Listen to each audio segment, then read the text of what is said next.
Makanya ada ucapan dari Syekhul Islam Al-Harawi rahimahullah, seorang ulama kaum muslimin yang hidup di abad keempat atau kelima. Beliau mengatakan, berulang kali pedang diarahkan ke mukaku hanya untuk satu tuntutan. Bukan agar aku diam berbicara tauhid dan sunnah, tetapi mereka cuma minta agar aku tidak membantah ahlul bid'ah. Cuma itu permintaannya. Dan sebab membantah ahlul bid'ah lah banyak ulama kaum muslimin di penjara. Contohnya Imam Ahmad. Kenapa beliau di penjara sampai 3 periode? Apakah beliau memberontak? Enggak. Justru beliau melarang masyarakat terang-terangan. Begitu keras. Melarang rakyat untuk memberontak. Nasihati mereka untuk selalu sabar. Nasihati penguasa secara diam-diam. Mendoakan mereka. Tetapi beliau tidak mau mengikuti akidah yang menyimpang saat itu. Akidah yang mana kaum Jahmiyah berhasil menjadikannya sebagai undang-undang dasar negara. Yaitu meyakini Al-Quran makhluk.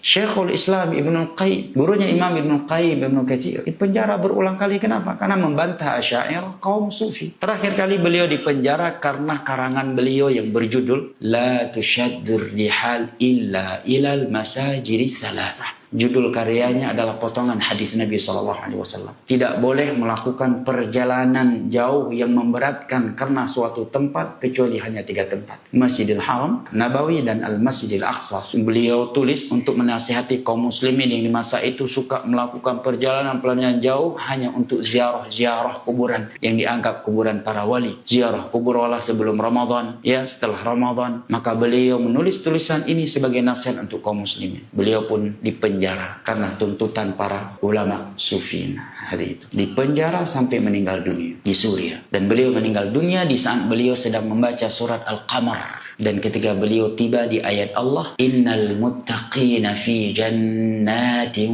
wa nahar. Sesungguhnya orang-orang yang bertakwa itu berada di dalam syurga dan di dalamnya ada sungai-sungai yang mengalir. Fi maq'adi sidq 'inda malikin muqtadir. Di tempat kejujuran di sisi Allah yang Maha Raja lagi Maha Kuasa. Wafatlah beliau ketika beliau sampai dan tiba di ayat ini.